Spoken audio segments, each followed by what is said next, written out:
How can I avoid errors when analyzing Statcast data? Imagine trying to solve a puzzle with missing or misplaced pieces. That's what analyzing Statcast data can feel like if you're not careful. Let's look at some simple ways to keep your analysis accurate and trustworthy. First, understand the formats you're working with. Statcast data is mainly in JSON and comma-separated values formats. JSON files have nested data, which means you need to transform them into a flat table before analyzing. Converting JSON to CSV makes it easier to work with in most statistical tools. Also, keep in mind that Statcast data only goes back to 2015.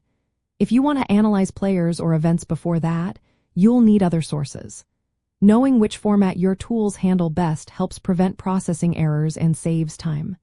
Next, verify that you are using the correct player identification system. Statcast uses Major League Baseball Advanced Media IDs, which are different from Fangraphs IDs.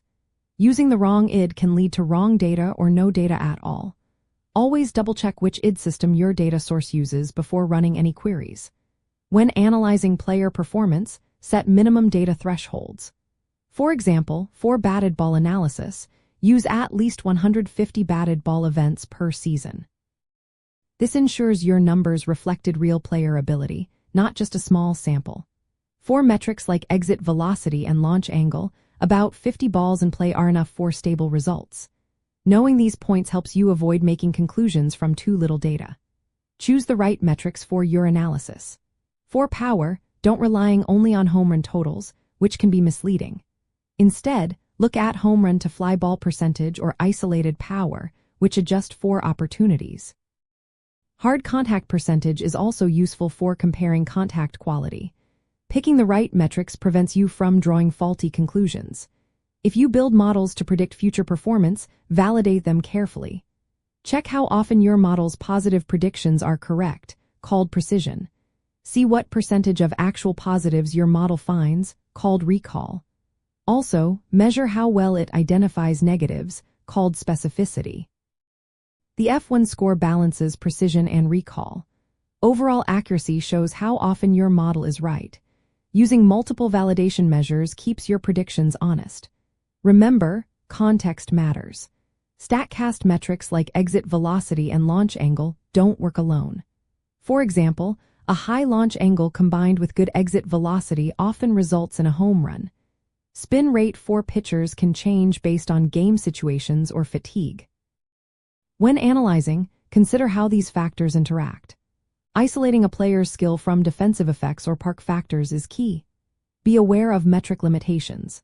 Expected batting average compares contact quality using exit velocity, launch angle, and sprint speed.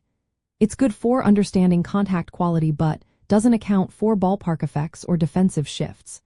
Use expected metrics to gauge contact, but remember they don't guarantee future results. Actual outcomes can differ due to luck or external factors. Always check if measurement methods stayed consistent over time. Newer seasons include data like swing path and attack angle, which weren't available earlier. For example, attack angles between 5 and 20 degrees usually produce better contact. If measurement methods changed, adjust your expectations accordingly. Lastly, document your process. Record which data sources you used, the date ranges, players included, and thresholds set. This helps you repeat your analysis later and makes it easier to spot errors if results seem off. Following these steps will help you analyze Statcast data accurately and avoid common mistakes. It's all about understanding your data, choosing the right tools, and double-checking every step.